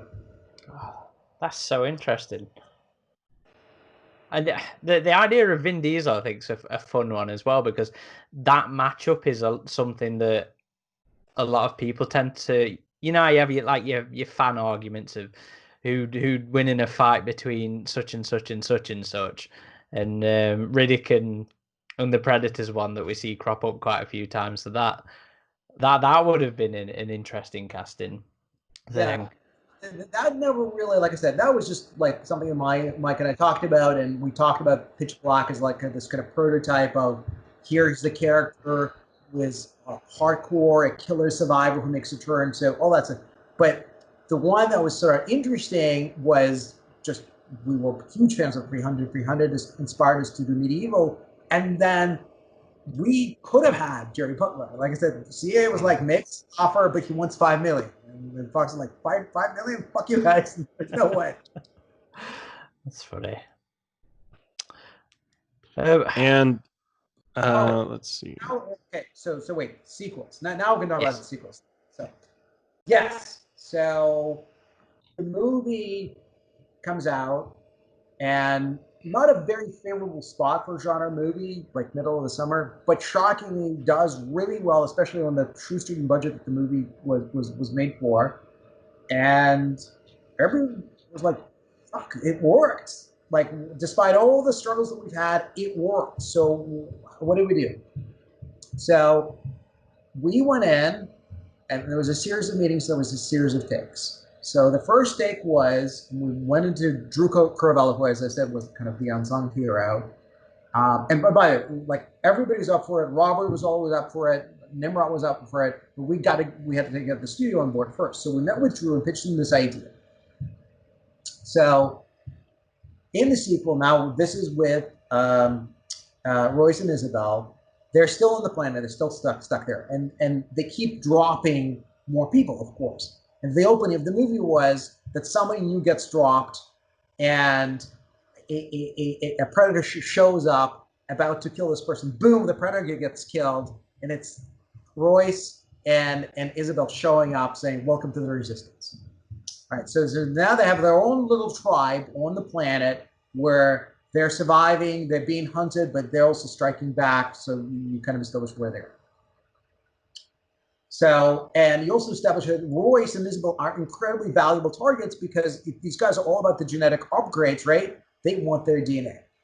So how do we escape it? But they're still stuck here. So they've got their sort of foothold on survival, but how do we get back to Earth?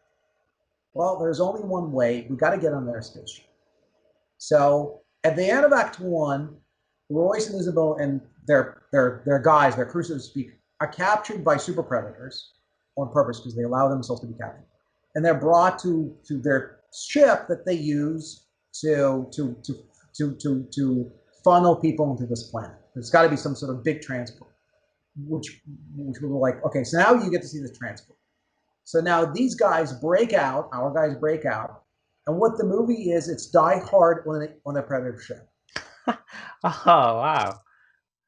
So the idea was now you break free, and now you're trying to control of the ship with all the super predators you have to fight there, and of course all the other shit that there's like alien zoo on that ship of however big or small we want to get it. And get this, and the last thing is like why Drew was like, wow, I love that idea. So at the end of the day, we win, we get back to Earth, we land, and we realize it's the fucking future. All along, we thought that this is happening now, but what if these guys have been on ice for like 300 years? And they said the hatch opens and the Space Marines come in. As in colonial marines from Aliens. That's right. We were like, that's how you merge the two worlds. The Predator and the alien world finally merge and bring the Space Marines into the story. He goes, I fucking love it.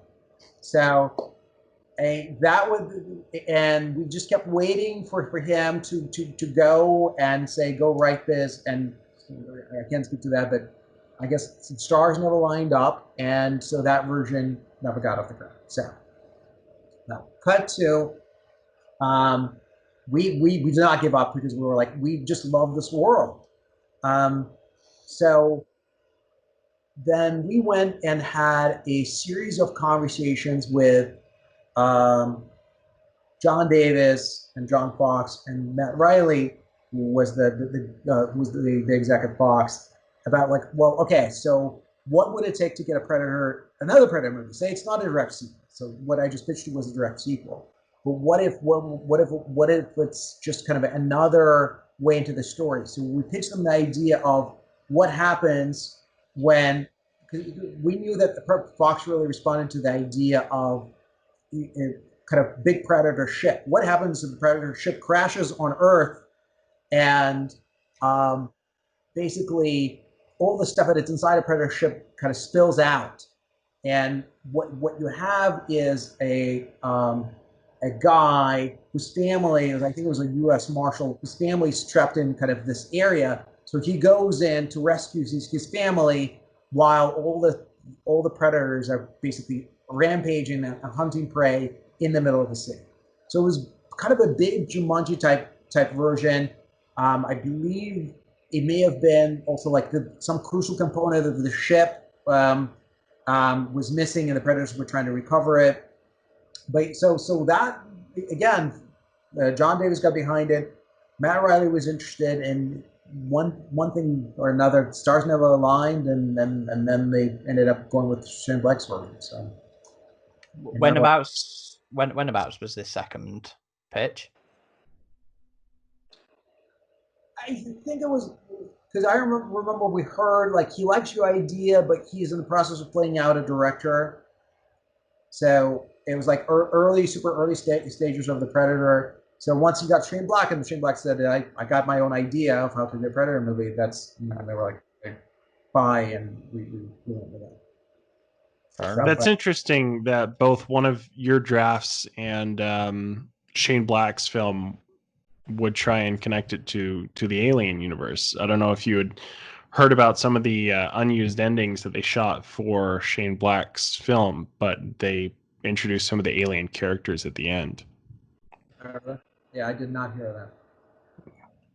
No, even then, like some of Shane Black's ideas did involve like creatures spilling out of Predator ships and stuff like that as well. So the Predator recycled some of your concepts, which I think is Adam's next question, actually. Yeah. So though we never got Predators 2, we did eventually get a fourth film in the way of The Predator by Shane Black. It would go on to recycle the concept of genetic manipulation. Did you both see the film? And if so, what did you think of it? I think it's one question I have to pick on. You have, every guest we've had on that's been involved in the Predator franchise has done the same. We've been like, no comment.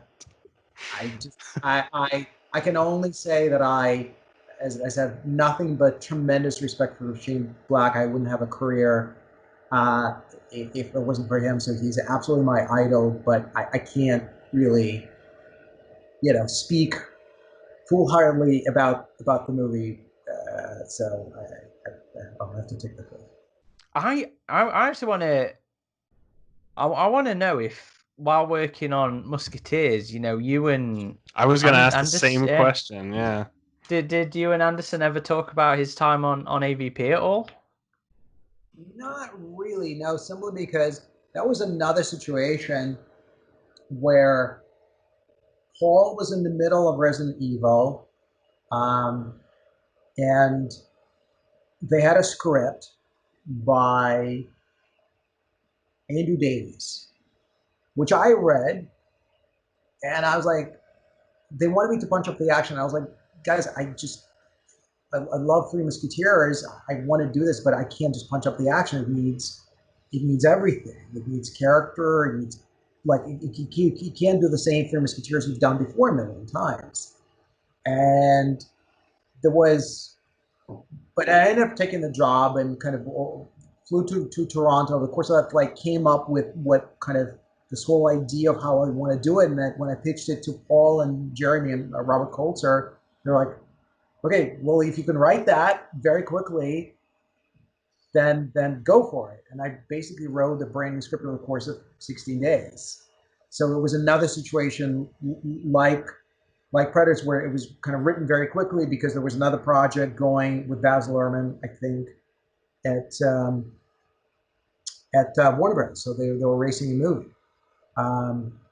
Which I always find it's movies get made not because of how good the script is. Movies get made because it's a corporate decision.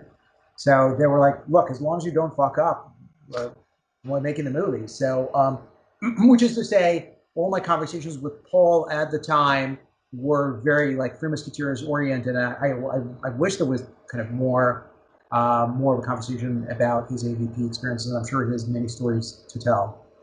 By the way, I know he has a very checkered rep, shall we say, in the fan community. The people absolutely love him, absolutely hate him.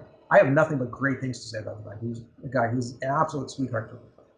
No, I like a number of his works, and he seems like a really friendly dude from the behind the scenes material we watched of him.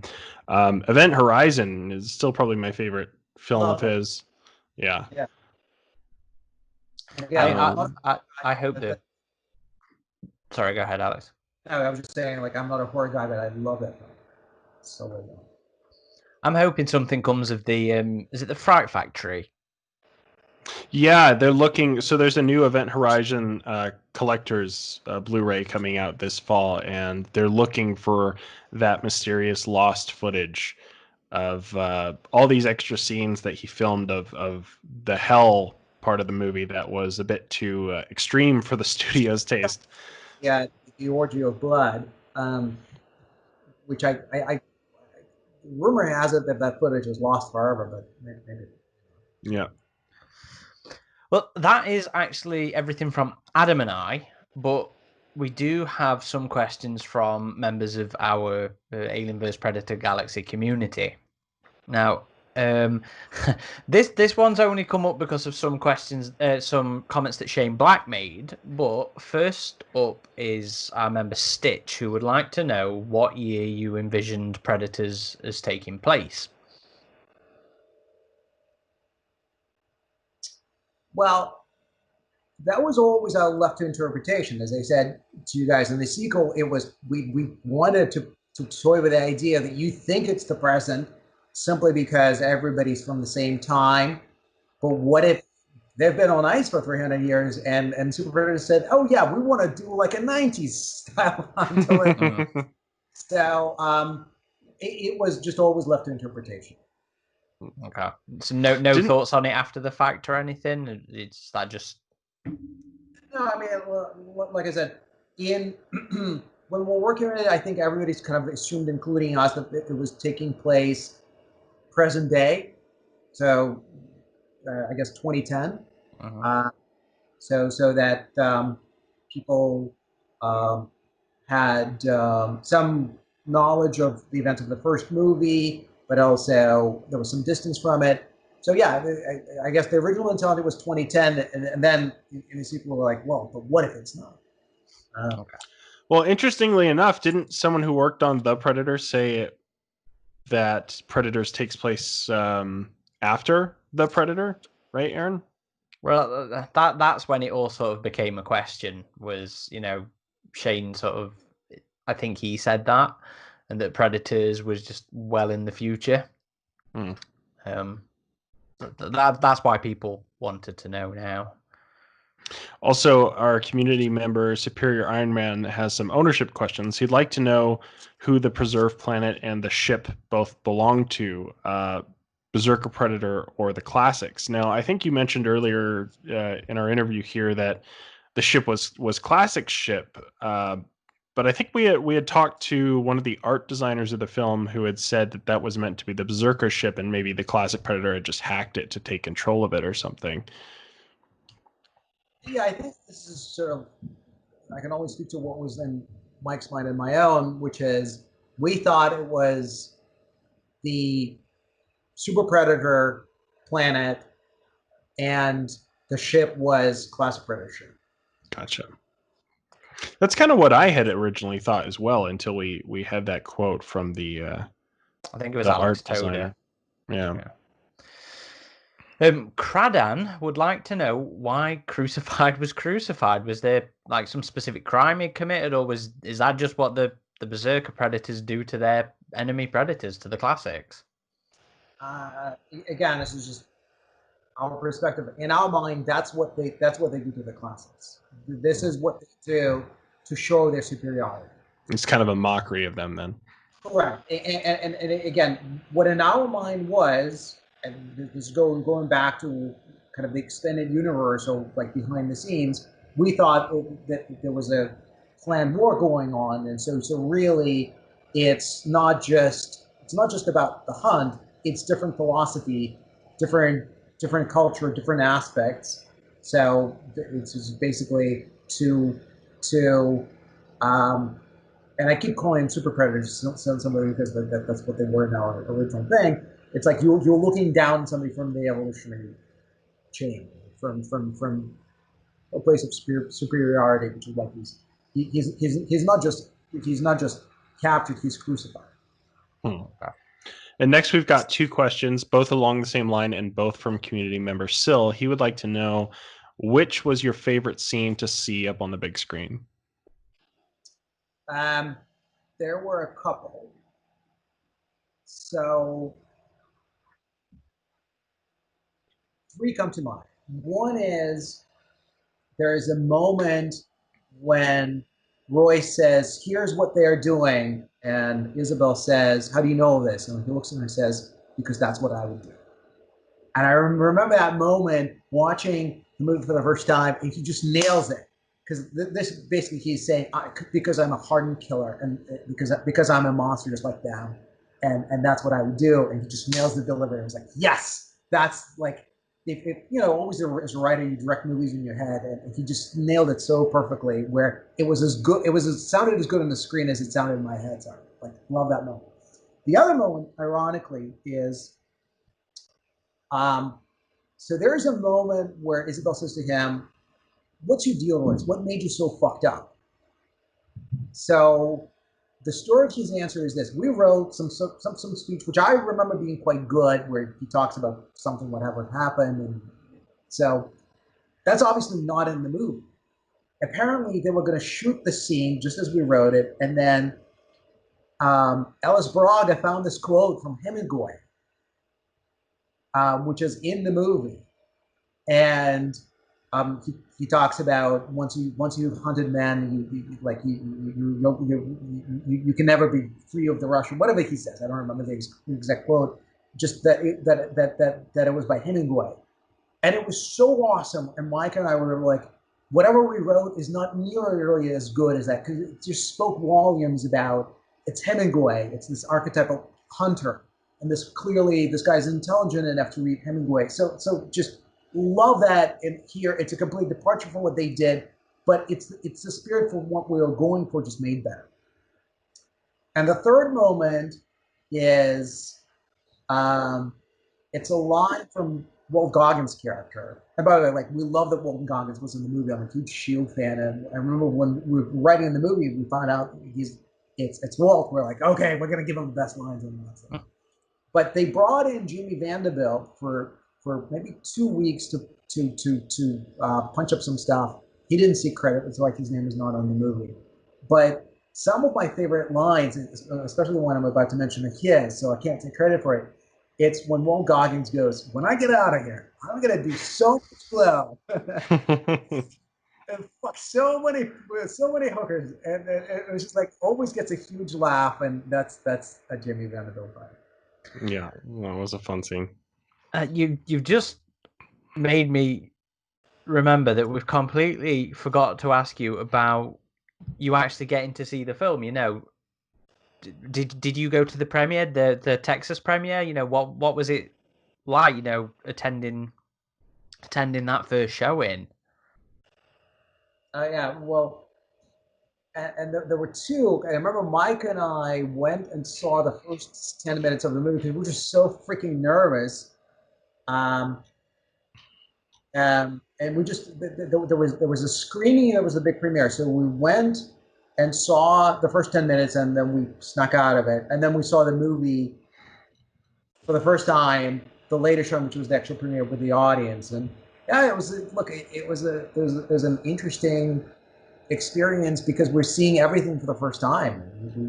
We were not in the set, so the things that landed, like really landed, and things were like, oh, why did you cut that? Like you really felt that way too. So it was it was a roller coaster experience, shall we say? And like I said, it's our first movie. Yeah. That's why like for the longest time, both Mike and I felt like it's a hard movie for us to watch simply because we are so close to it personally. Because so much blood, sweat, and tears went into it from, like, as I said, me wanting to do a Predator movie for years and years and years to us fighting like hell to get this job and then writing the script we were so proud of only to learn, well, like, we want to go in a different direction. And then that 10-day sojourn of just pure survival and screenwriter combat of writing the new version. Like, when you've been through all of that and you watch the finished product, it's so hard to be objective, which is why to me it still holds such a dear, precious, and sort of conflicted place in my heart because I'm just so close to it, and that's why has meant so much to hear from fans over the years. Who are like, oh my god, you wrote that movie, and like I loved watching it because, you know, as I said, the experience was so arduous. Yeah, can understand that certainly. Yeah. And sorry, just to go back to the fan questions. Yeah. This is our last one, and again, it's from Sil, and he asks this next one not to insult Nimrod Antal or oh my god, I'm going to butcher this, Gula Pados, but to get because he's a writer himself, but to get the perspective of a writer seeing their work interpreted on the big screen. Was there any scenes that, you know, you said yourself, you know, you're directing this in your head as you're writing it. Were there any scenes that you wish would have been filmed differently? But of course, but you know what? I'm not the director. Here is the answer to that question is yes. But at the end of the day, you're going to feel that way about everything that you do. That's why there's like this ultimate carrot stick of like you go on to the next project and the next and the one after that because you hope that one comes out just right the way it's been in your head and directed like either sort of, I guess that's why some writers become directors, or like directed it in the way you envisioned it. But it's a virtual impossibility because every director is going to have his or her vision.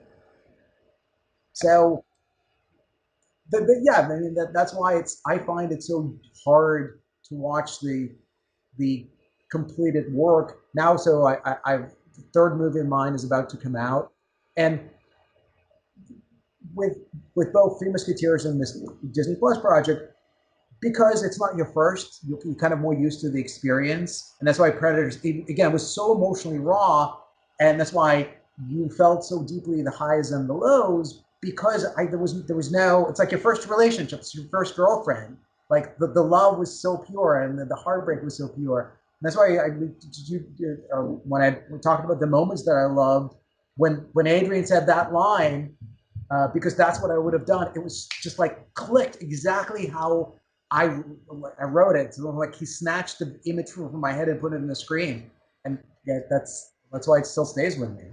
But coming back to your fan question, but of course, but it's how it always would have been, and it always will be. But guess what? I didn't direct the movie. Nimrod did, and that was a hard fucking job. As much as like Mike and I went through hell with different versions, but our job was done. The movie, the moment we're told, okay, cameras were rolling and you're good, and never could stay with it. It was for him like a tremendously challenging experience, purely because, like I said, you were backing into the date. I mean, it was an incredibly rough schedule, and I have to say that's another credit to Nimrod, to Robert, to Drew Carvello, to Alex Young, everybody involved. We can talk about all the different could have been, should have been, but at the end of the day, these guys and Mike Finch and I delivered a movie that on an incredibly tight schedule that I come back to. I think it is the only movie outside of the original that sort of, you could say, doesn't entirely suck. Okay. Adam, do you want to wrap us up then? Yeah. And that's everything from us. But before we sign off, is there anything you'd like to say, any anecdote or thought that we just haven't given you the opportunity to express? I think we're pretty much covered it. And again, thank you guys for being fans, and thank you to all the listeners that out there who were, I guess, just suffered through 2 hours and 13 minutes of me pontificating the different stages of this journey. But I look, thank you for being fans, and it's wonderful that to this day, it just lives on in the culture, lives on in the fandom, and that's fundamentally why I want to tell stories, so that somebody goes, hey, I enjoyed that. That made me laugh. That kept me on the edge of my seat. I was rooting for these guys, and so thank you. Yeah, this is definitely a fantastic contribution to the franchise in our books, and thank you again very much for coming out to talk to us. We really appreciate it. Do you have any socials that you want to put out there if you like anyone to follow your work or anything like that? What do you mean? Like social channels, Twitter, or anything along those lines? No, I'm just on Facebook, occasionally on Instagram. Okay, yeah. Some of our guests like to plug their own projects or social channels. But if you'd like to follow us at AvP Galaxy, you can go to our website, which is avpgalaxy.net, and we're also on Facebook, Twitter, Instagram, and YouTube. Indeed. Thank you again, Alex. It's very much appreciated. I hope everybody out there's enjoyed this episode as much as we've enjoyed recording this one as well. Because speaking personally for me, the movie archaeology aspect of the post-release period of films is super interesting to me. I love seeing how these films evolved and hearing about the could have beens and stuff like that. So I really appreciate how much you've gone in with on this one, Alex. Very much. Thank you. If you'd like to follow me personally on Twitter, I'm at _Corporal Hicks, and that's all manner of geeky, nerdy stuff, Alien, Predator, Halo, Stargate, stuff like that. And if you'd like to follow me personally, it's at RidgeTop21 on both Twitter and Instagram. This has been Aaron Percival. And Adam Zeller. And Alex Litvak, and I ain't got time to bleed.